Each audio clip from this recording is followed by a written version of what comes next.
nossos corações.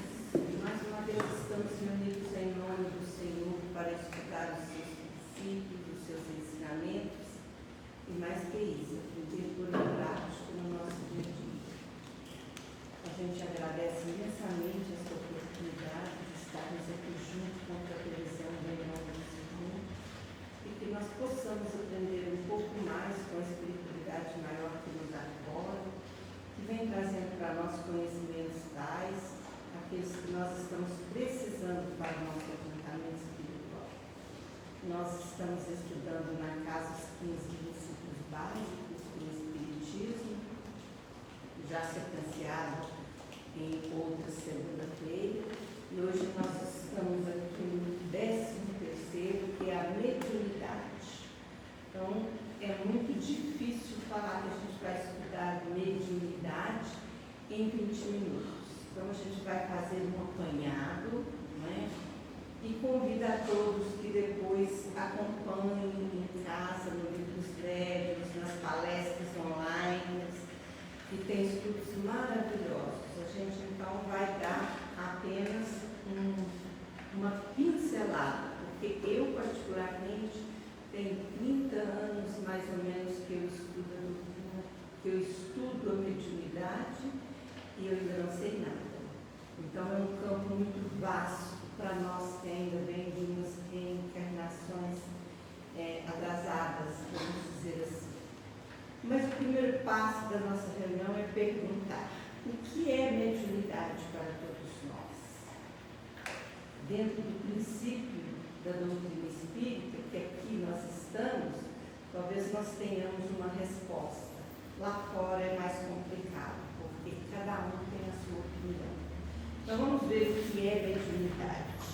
É uma faculdade inerente ao homem de ter uma comunicação com o plano espiritual e que não é privilégio de ninguém que a tenha.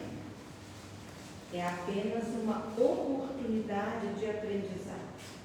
E quando foi descoberta a mediunidade? Será que foi quando fundou os 15 princípios básicos? Será que foi quando codificou a doutrina espírita? Né?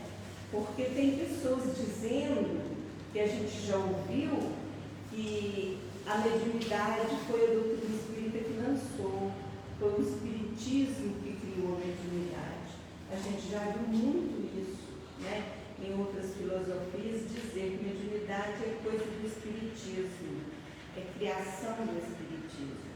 Então a gente busca lá nos nossos antepassados, lá no início da Bíblia, até no Velho Testamento, e nós vamos então aprender que mediunidade, desde que nós entramos na Terra, desde que nós partimos do plano espiritual para reencarnar, nós já temos vinculado em nós essa posição de mediunidade.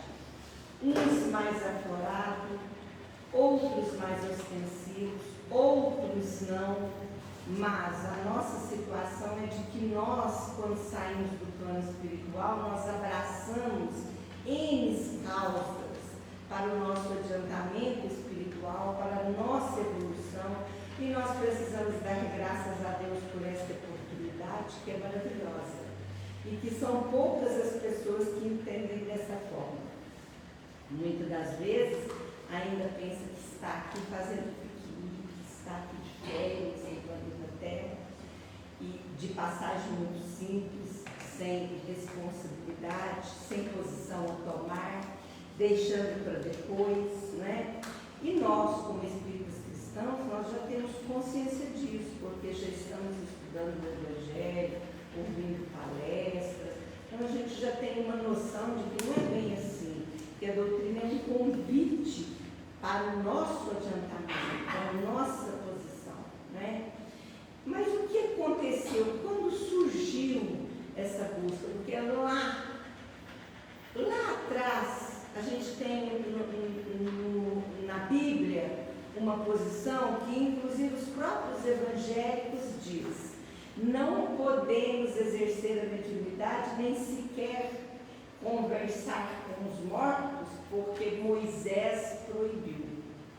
Então, haja visto, se Moisés, num dos seus decálogos, proibiu as pessoas da época de conversar com os espíritos, é porque realmente tinha essa oportunidade, é porque realmente tinha essa posição. Por que ele proibiu? Porque as pessoas da época, quem sabe éramos nós mesmos, faziam proezas com a posição de contato com os espíritos. Eles buscavam negociar, buscavam fazer mal para o seu semelhante, buscando dentro de um espírito menos feliz, um espírito sem categoria, digamos assim, e que comprazia em fazer o mal, e vinha ajudar aqueles médiuns a fazer aquilo que não era comum com os ensinamentos de Deus.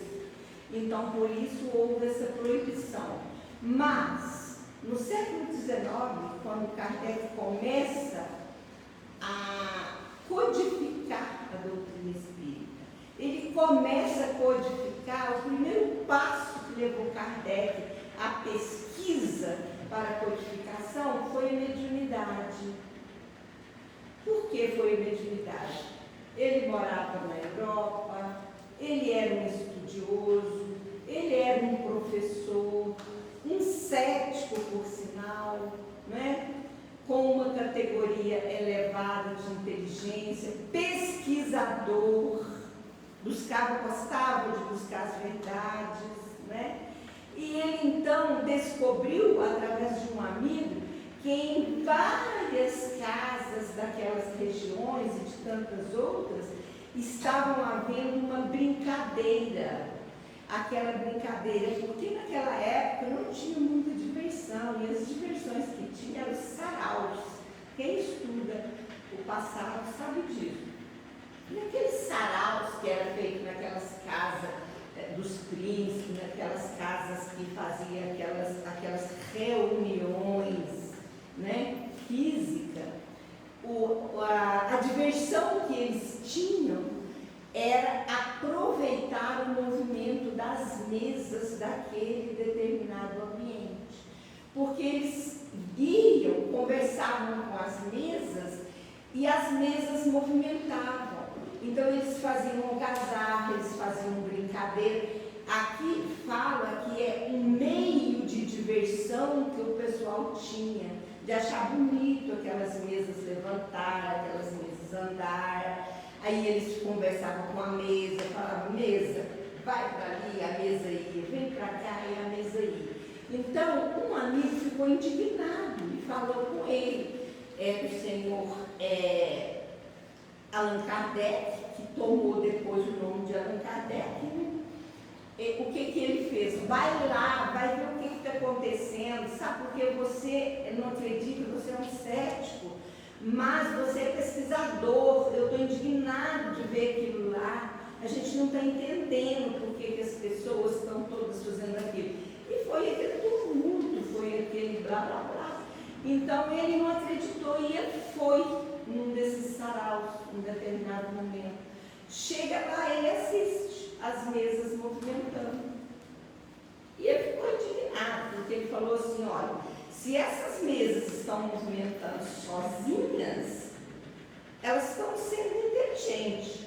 E elas não são inteligentes, porque elas é uma madeira. Elas não é um ser. Como que elas estão fazendo isso? É sinal de que por trás dessa ideia, desse trabalho inteligente dessas mesas, tem alguma inteligência por trás. Porque aonde tem uma inteligência, tem alguém que está movimentando essa inteligência. E que, por sinal, também é inteligente, porque senão não daria conta de fazer isso. E ele então se propõe a pesquisar. E ele ficou noites adentro, pesquisando, buscando conhecimento para saber como que aquelas mesas movimentavam. E ele ainda era cético, ele não acreditava em nada. E outra coisa, ele não era médium. Bem claro isso, a doutrina nos explica. Então, ele começou a dobrar noites fazendo pesquisas. E numa dessas pesquisas, começou a ouvir batidas. Ficou 4 horas batendo. Aquele barulho, ele não sabia onde, era um barulho batido na madeira. E ele falou assim, se é um trabalho inteligente, tem uma causa inteligente, tem alguma coisa por trás disso. Por que isso aqui está fazendo esse barulho dessa forma? E ele ficou indignado. Só que ele não sabia que por trás disso existia uma equipe de espíritos superiores destinados na Terra para ajudar na codificação da doutrina espírita, administrado por Jesus, é claro.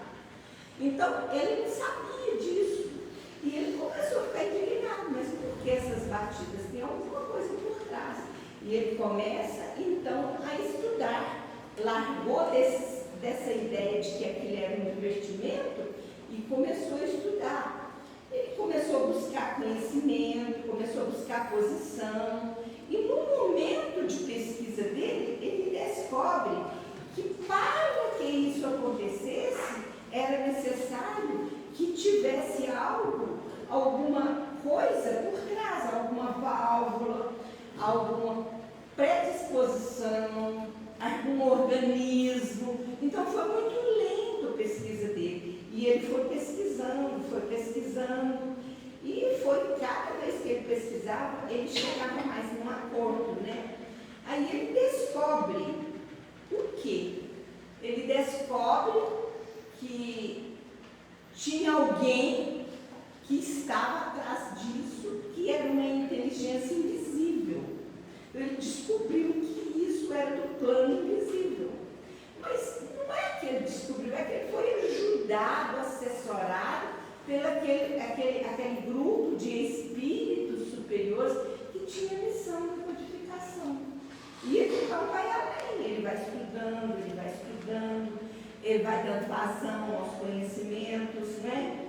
E aí o que acontece? Cada vez que alguém se comunicava, ou que as batidas se aumentavam, ele ia viralizar o invisível, o que podia acontecer. Agora imagina a dificuldade que ele teve, porque ele não era médium.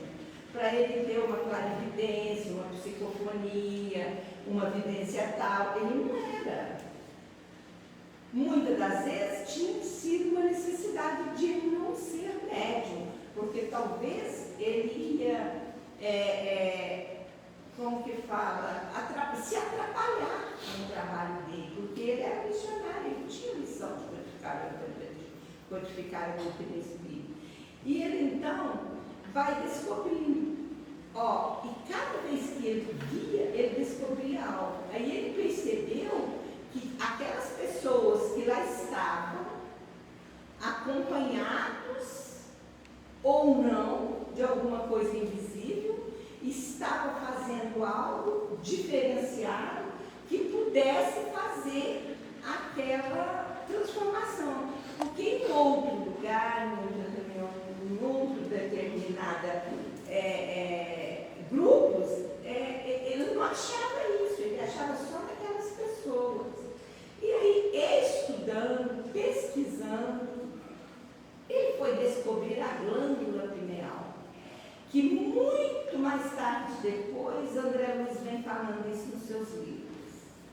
Ele vem descobrindo, através da glândula pineal, que as pessoas tinham uma facilidade para contato com os espíritos desencarnados afins que lá estavam. Imagina a dificuldade que ele teve. Eu estou dando um resumo, mas é mais ou menos isso.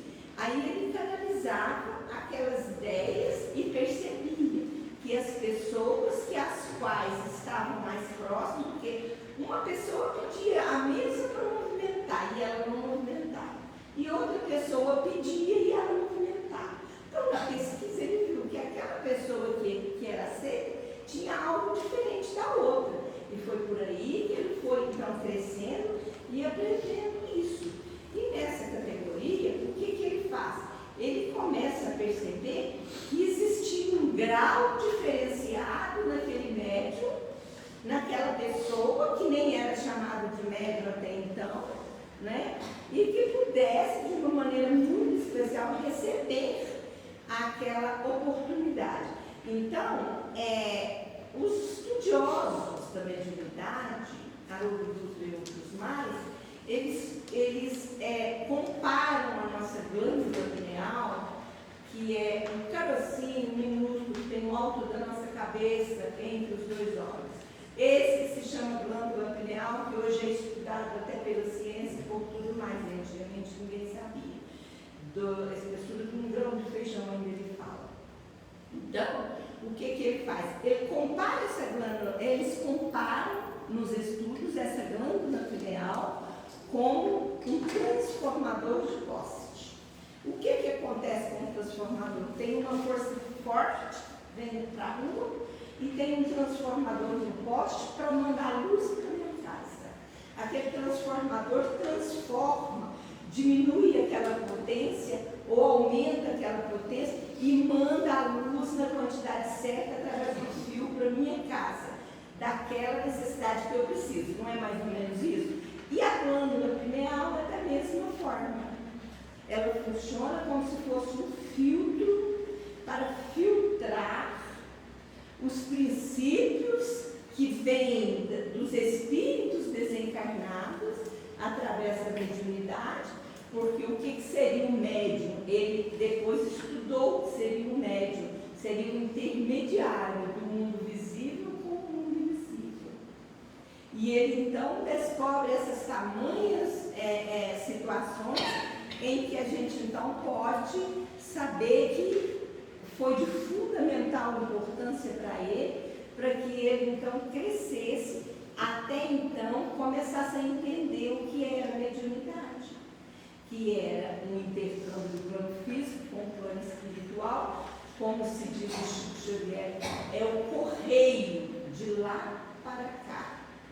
Certa vez uma pessoa foi perguntar para o Chico que queria uma notícia de um parente que tinha desencarnado, e o Chico então falou para ele: meu irmão, o telefone não toca daqui para lá, ele só toca de lá para cá.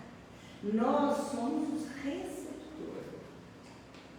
Aí funciona mais ou menos desta forma. Mas seguindo o estudo, nós vamos observar aqui que onde tem uma reunião de encarnados, tem também uma reunião de desencarnados. Lá no Livro dos Espíritos, na pergunta 459, Allan Kardec, ainda com muita dúvida, perguntando pelos espíritos, pelo Espírito da Verdade, sobre aquelas perguntas que as quais veio codificar a doutrina, que é o primeiro livro que foi escrito, foi o Livro dos Espíritos. Ele ainda era cético, ele ainda tinha preocupações, mesmo na escrita do Livro dos Espíritos. Ele estava na pesquisa, tanto que ele pesquisava, todos os espíritos que respondiam, ele pesquisava. E ele pesquisa na pergunta 459, e ele pergunta: os espíritos podem influenciar nas nossas vidas e nos nossos pensamentos? Está lá no Livro dos Espíritos. E o Espírito da Verdade responde: muito mais do que podeis imaginar. Eles podem comandar os pensamentos e determinar a vida de cada um. Então, em cima dessa pergunta, deu uma força para ele entender que eram espíritos que estavam ali, né? E daí por diante, a gente, igual eu falei, não dá para estudar tudo, a gente está só pincelando, mas foi mais ou menos isso. E em cima dessa pergunta, em cima dele aprender que ele já sabia que os espíritos desencarnados, de grau a menos ou de grau a mais, estavam presentes em meio aos encarnados e transmitindo seus pensamentos. Então, nós aprendemos que a faculdade, ela se radica no organismo, independentemente da moral do indivíduo. Para ser médium, não precisa ser homem bom, não precisa ser homem evoluído, não precisa ser um homem evangelizado, não precisa ser pastor, não precisa ser padre, não precisa ser orador. Todo ser humano está submisso a contato com os espíritos desencarnados. Uns mais, outros menos. Aqueles que têm um contato já uma mediunidade ostensiva, isto é, aflorada, que já trabalham, o transformador da glândula pineal dele tem alguma diferença para ajudá-lo a manejar essa situação de comunicação. Enquanto outros até gostariam de ser médico, mas não consegue captar nada. Ele não tem preparo que recebeu quando ia reencarnar para que ele fosse um médico. Aí a gente pergunta, então é um privilégio para esse que recebeu essa oportunidade e reencarnou? É um privilégio? É uma pessoa superior? É uma pessoa importante? Não, pelo contrário. Os Espíritos nos ensinam que é uma pessoa mais endividada. É uma pessoa que, com a sua moral, ele precisa de trabalhar mais do que aquele que não recebeu uma glândula pineal a tal ponto de se comunicar. Mas não é porque ele não se comunica ostensivamente que ele está afastado de nenhum espírito desencarnado. Ele continua recebendo pensamentos, ele continua recebendo sensações, ele continua vendo os valores já existentes e através dos seus exemplos é que a mente é a base de todos os fenômenos mediúnicos. Por isso que, o que funciona na mediunidade? Espíritos trevosos, espíritos malignos, espíritos doentes, espíritos inimigos, espíritos bons, espíritos amigos, mentores, anjos. Todos esses são desencarnados e de acordo com a coligação através do perispírito do encarnado, né, que é com um fio elétrico condutor, sempre para a transição e a recepção de pensamentos que desempenha os papéis. É como o som no piano. O som é do piano, mas não é o piano que está tocando, é alguém que tocou a mão. Mais ou menos isso. Então, nós, muitas das vezes, exercemos papéis na nossa vida e que depois nós falamos, mas não foi eu que fiz isso, não acredito que eu fiz isso. Às vezes de arrependimento, às vezes de alegria. Então, a gente nunca sabe dos nossos pensamentos, porque nós podemos ser influenciados. Por isso que tem a necessidade de aprimorar a moral, para dizer, como diz Francisco de Assis, diga com quem tu andas, que eu direi quem tu és. Se eu estou evoluidamente, moralmente, com a minha intenção boa, tentando crescer com bons sentimentos, eu vou atrair espíritos de bons sentimentos para vir comunicar comigo, ou nem comunicar, porque eu não sou uma média ostensiva, mas vem me dar ideias, me dar atitudes. O homem ainda pensa que muitas das coisas que ele faz pela sua sabedoria e inteligência, e muitas das vezes ainda bate no peito, viu como eu sou eu, como se fosse ele, e não é ele, é os espíritos desencarnados que soprou para ele, mesmo não sendo um médium ostensivo. Gente, eu vou acelerando, porque nós temos muito tempo, acho que está dando vocês entenderem, né? Todos os seres vivos, dos mais rudimentares. Tem muita gente que tem dificuldade de entender o que é o médium ostensivo. Mas vai, eu vou falar, vai chegar, pode aguardar que vai chegar. Cadê onde que eu estava? Todos os seres vivos, dos mais rudimentares aos mais complexos, se revestem de um elo energético. O que seria esse elo energético? A nossa aura. Todo ser humano tem uma aura, seja encarnado, seja desencarnado. E os nossos irmãos desencarnados se aproximam de nós através da nossa aura. É esse fio eletromagnético que vai mostrar para o desencarnado quem eu sou. Se eu sou afim de bebida, aquele que gosta de bebida precisa de mim, é claro, porque pela minha aura, pelo colorido da minha aura, ele me descobre. Então não tem como eu fugir. Eu determino quem eu sou. Eu não adianta culpar ninguém. Eu sou único, eu sou individual. A aura é a anticâmara do espírito. A gente tem que ter uma atenção para isso.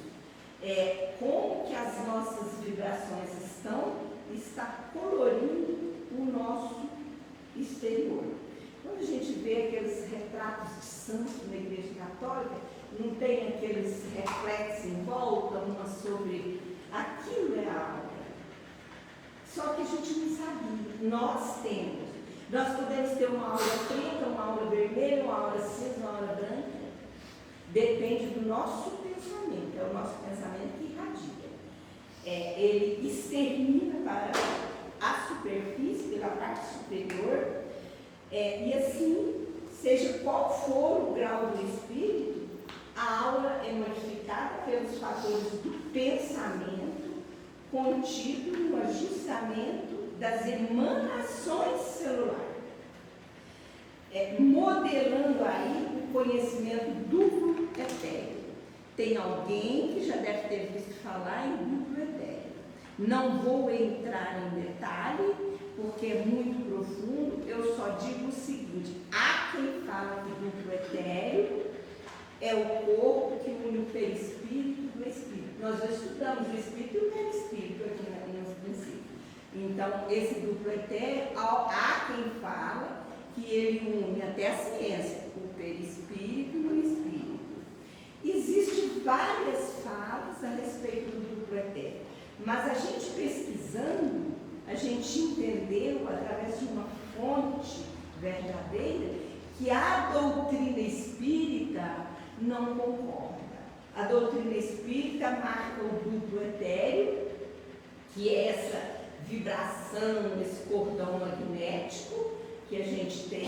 Então, ele fala duplo etéreo porque é dois corpos, o espírito e a matéria. O espírito e o perispírito. Então, são dois corpos. Um espírito e outro perispírito. Para a doutrina, isso que é duplo etéreo. É o que importa. A gente tem que deixar passar isso daí. Assim sendo, exteriorizamos o reflexo de nós mesmos no contato de pensamento a pensamento sem necessidade de palavras. Está vendo como que a gente comunica com o espírito sem falar nada? Então, eu não preciso ter uma mediunidade ostensiva de psicofonia para conversar com o espírito, porque através do pensamento eu converso. Só de eu estar pensando em algo, eu estou conversando com aquele que vincula aquela ideia. É uma conversa. E é assim que a gente busca para a gente tudo aquilo que é bom ou ruim no nosso dia a dia. Chamadas influências, ou chamada mal que os outros fazem para a gente, inveja que os outros têm da gente, isso não existe. É o meu estado de espírito que vai ligar ao mal que anda solto. Como tem o mal, tem o bem, porque não tem a luz e não tem as trevas. Eu ligo com quem eu quiser. Então eu não posso culpar alguém que eu estou mal, porque eu aproximei daquela pessoa, porque aquela pessoa me fez mal, porque aquela pessoa não gosta de mim. Não. Se eu estiver bem, o mal vai passar por baixo de mim e eu vou ficar por cima. Isso chama o pensamento do espírito, que é ligado ao perispírito, porque tudo que o espírito sente passa para o perispírito, que nós já estudamos aqui também na grau, né? Mas aí o que vai acontecer? Aí que vai surgir o indício da mediunidade. O que é o indício de uma mediunidade que vai ficar ostensiva, como ela falou?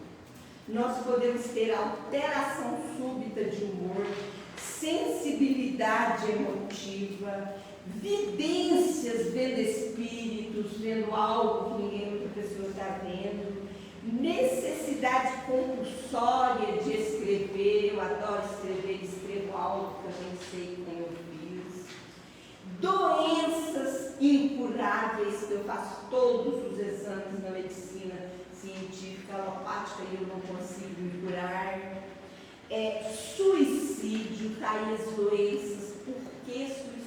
Ligação de um afloramento mediúnico que ele tem facilidade de conectar pelo pensamento. Ele nunca falou com aquele inimigo que quis ajudar ele a suicidar, mas pelo pensamento ele convidou ele para perto dele e ele vai incentivando ele para fazer não só o suicídio, como a violência, como a morte, como etc. N coisas enfermiças. É através desses espíritos doentes que se comprazem no erro. A mesma coisa são pessoas boas, caridosas, bezedeiros, aquelas pessoas que só fazem o bem, só tem o bem para fazer. Por quê? Porque na cabeça dela, no pensamento dela, nesse duplo que é o espírito e o perispírito, só tem coisa boa, ela só deseja o bem. Então, obviamente, o que vai sair das mãos dela, do pensamento dela, da palavra dela, é coisas boas. Isso é um exercício de mediunidade. Depressão, uma das maiores causas de depressão, não é a mediunidade que é culpada, é o mau uso dela, é o desentendimento dela, é a não educação dela. É isso que vem trazendo tanta coisa na nossa vida, né? E o que acontece mais? Os artistas, quantos artistas de pintura, de voz e tudo, afloramento da mediunidade, ele adora cantar e tocar violão, aquele que adora cantar e tocar violão, se compara com ele, fica ao lado dele, faz através dele, e a gente nem percebe que a gente está sendo usado por ele, porque a gente não está ostensivo. A gente vai ver o que é a mediunidade ostensiva. É aquela que a qual nós já estudamos, já educamos e já estamos trabalhando. O que é isso? Nós vamos para um centro espírita, nós vamos, segundo o Kardec, que é o codificador, é necessário uma reunião mediúnica, aquela reunião de educação mediúnica, que é o conforto para todos nós. Para participar de uma reunião mediúnica não precisa ser médium, ele pode afinizar com o assunto e ali ele vai trazer muito conhecimento para ele. Então, qual que é a finalidade da mediunidade? Nos auxiliar para amar, semear, aprender, evoluir, se educar, porque o médium educado que estuda e que trabalha, ele é feliz. Aí tem gente que fala assim, não, eu fui no centro, eu estava doente, você falou que eu tenho mediunidade, que eu tenho que desenvolver, mas eu conheço fulano que é médium, que ele se deu mal no fim da vida, que fulano é assim assado, que ele é doido, porque ele não educou a mediunidade. Quando a gente educa a nossa mediunidade, ela é para nós o nosso freio, o nosso galardão, a nossa muleta, ela nos dá a mão, ela nos dá o corpo todo, ela nos favorece imensamente na nossa vida, do nosso cotidiano, não só no invisível, mas muito mais no invisível. Gente, então não tem muito tempo, já está estourando ali, mas vamos ver. A mediunidade é classificada pelos espíritos através de Kardec, no livro dos médiuns, dizendo que são dois grupos mediúnicos. É disso que nós precisamos entender.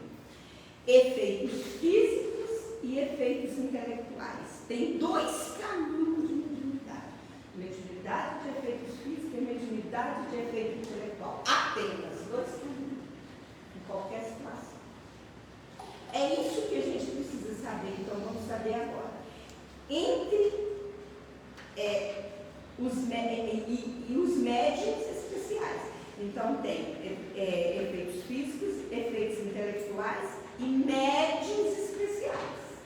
Médiuns especiais, eles não são especiais para ele, para o mundo. Bonitão da Bata Chica melhor que os outros, não. Eles são especiais para a equipe espiritual, para os trabalhadores invisíveis. Nós vamos ver aqui na frente. Então, ele ajuda no coletivo.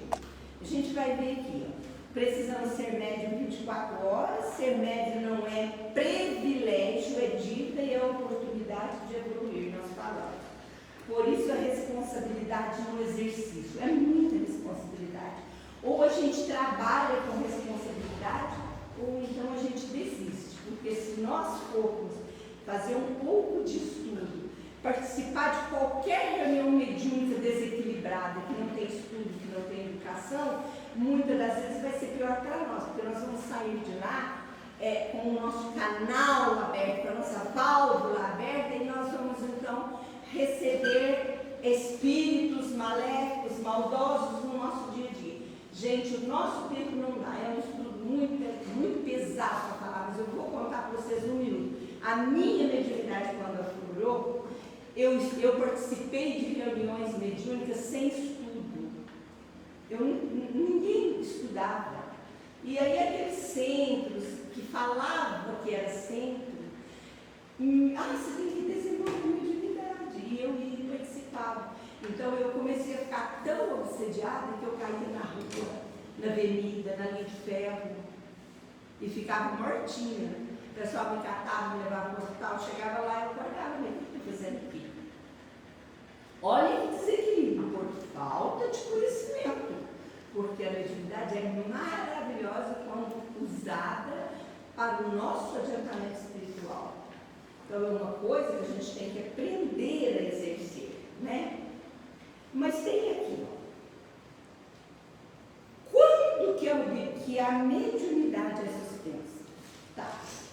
Eu fui médium por um tempo, já aconteceu comigo, gente. Participei, eduquei, comecei a trabalhar num centro espírita e tal, mas de repente a mediunidade sumiu. Eu não sentia mais nada. Aí eu ia na reunião, eu não conseguia comunicação, eu não via nada, eu estudava, eu não entendia nada. Eu fiquei cética de novo. Porque hoje eu sei por que a mediunidade foi suspensa. E é bom que a gente saiba disso também. Então a gente vai ler aqui quando que a mediunidade é suspensa. Interessantíssimo. Tem que levar alguns minutos, por isso que eu estou correndo para iniciar. Quando o médium aceitar remuneração pelo trabalho, isso está no Consolador. Remuneração pelo trabalho mediúnico, isto é, cobrar, né? Fazer comunicações para cobrar, usar os espíritos para remuneração. Lá no Evangelho tem, né, de graça recebeis. Se eu tenho a minha mediunidade aflorada, extensiva, porque Deus permitiu, meu mentor me permitiu para o meu adiantamento, não é privilégio nenhum, por que eu vou cobrar? Aí é suspenso e acabou, e ele perde essa oportunidade de fazer. Segundo, quando o médium cogitar de solução para assuntos materiais, convocando seus benfeitores, está lá do Consolador. Então, eu pego como médium e vou fazer consulta para ajudar os outros a resolver bens materiais, inclusive eu. Aí a minha mediunidade é suspensa porque o meu mentor espiritual, que tem uma evolução maior, me abandona. Aí ele vai deixar eu à mercê daqueles perseguidores que se comprazem em fazer isso. Né? Está dando para entender, né? Terceiro, quando o médium sacrificar os seus deveres e obrigações no trabalho, no lar, em favor da propaganda doutrinária. Porque eu sou médium, fanatismo, está lá no Consolador também. Eu sou médium, eu tenho que ir para o centro, eu tenho que ir para as reuniões, eu vou deixar meu filho, eu não vou fazer comida, eu não vou cuidar do meu marido, eu preciso ir, porque isso aí é fanatismo.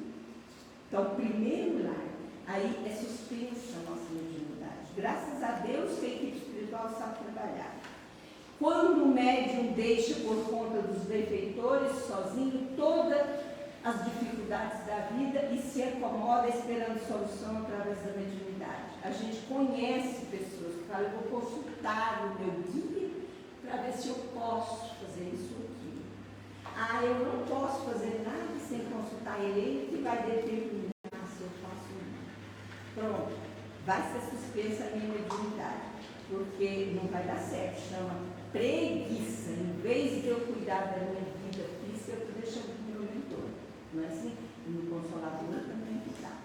Quando atende aos investigadores do médium, a fim de certificar seu ponto de vista, querendo fazer com que eles pensem como si, pérolas aos corpos. Aí eu fico fanática. O que eu faço? Eu acho que as pessoas têm que pensar igual eu, têm que aceitar a minha ideia, têm que fazer aquilo que eu determino. Nós conhecemos irmãos de outras filosofias que dominam. As pessoas têm que fazer igual. Eu acho que deve ser feito. Porque o Espírito Santo falou comigo, porque Deus falou comigo que você tem que fazer isso aquilo. É o exercício da mediunidade atravessado. O que pode acontecer? Desequilíbrio vai ser cortado. A mediunidade. Quando duvidar da capacidade dos benfeitores, achando que todo o trabalho é elaborado somente por ele, vaidade, espírito de grandeza. Tem gente que fala, eu sou um médium, fulano é um médium tanto. Nossa, como fulano é um médium bom. É tudo igual, não tem nenhuma diferença. Isso aí é espírito de grandeza e vai se dar mal porque vai perder a oportunidade. Quando cria associação de auxílio, dizendo para a manutenção dos gastos necessários, água, luz, etc. E tal. Quer dizer, vocês me ajudam, não cobram nada, mas eu preciso de dinheiro, eu quero manter minha família. O que funciona isso? Fraudulentos e corruptos. Deus não gosta disso, é cortado. Quando abandonam o Evangelho, julgando já saber muito e não atendendo as metamorfoses do Evangelho. Quer dizer, esse Evangelho aí é muito fraquinho.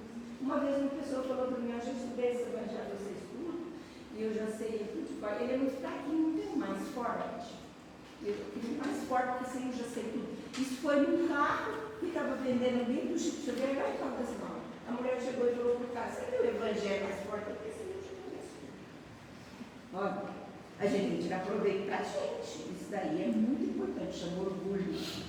Quando o médium acredita saber mais do que todos, ser o maior e só acredita nele, mesmo sem fazer o autocrítica. Fanático, ele é fanático. Quando o médium busca desculpas de perseguição, lá fora, não aceitando ser ele mesmo culpado de suas derrotas, desculpismo. É o que eu falei. Eu fui trabalhar de mediunidade, eu fui para a casa espírita, eu trabalhei minha vida toda. Porque foi doente, porque me fez mal. Não, ele está fazendo desculpismo. Ele tem que entender que quem faz mal para ele é único e exclusivamente ele. Né? Quando procura trabalho, sempre no lugar que ele possa ter liderança e não gosta de ser instruído por ninguém. Melindres.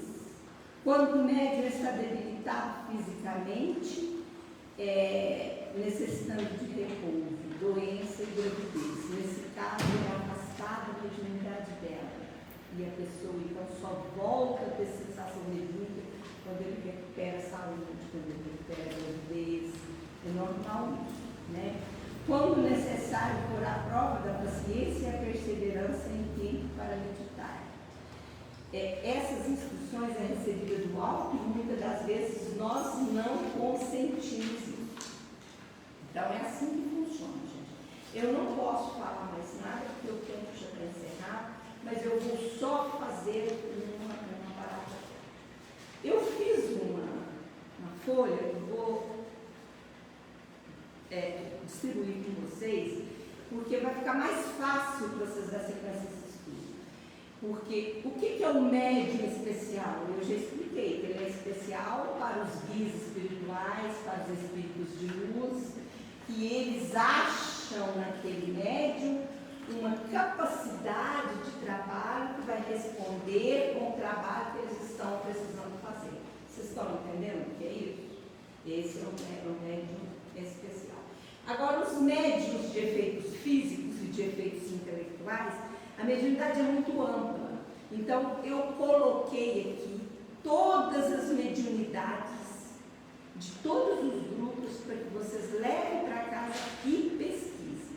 médiums de efeitos físicos, tipologia e sematologia, motores, translação ou suspensão, efeitos musicais, aparição ou materialização, transporte, noturnos, pneumografia, pneumatologia e curadores.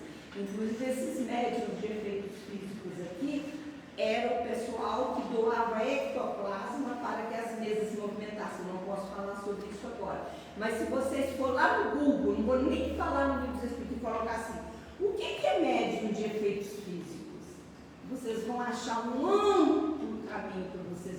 Então vocês vão poder saber cada mediunidade dessa. A mesma coisa é intelectual, são 23 mediunidades, audiente, claridente, vidente, falante, mecânico, intuitivo, polígrafo, médio letrado, poliglota, semimecânico, inspirado. É muito bom isso porque a gente vai se encontrar nessa mediunidade para a gente saber aqui se a gente tem alguma dessas e que a gente não percebeu, né? Oratória, poeta, pintores. Então eu vou deixar uma folha com cada um no final e vocês levam essa folha para casa. Se vocês interessam a entender um pouco mais de mediunidade, que isso é muito bom para nós, porque muitas das vezes nós somos comandados pelos espíritos maus ou bons e não estamos percebendo se temos que afastar ou agradecer. E no nosso dia a dia nós usamos muito a nossa mediunidade, seja no trabalho, seja no lar, né? Quanta ideia que vem na cabeça da gente, que a gente é beneficiado, e a gente não vai achar aqui nesses princípios, viu? Muito bom, que Deus abençoe todos, muita coisa linda para estudar, e sessão muito pincelada. Deus possa abençoar a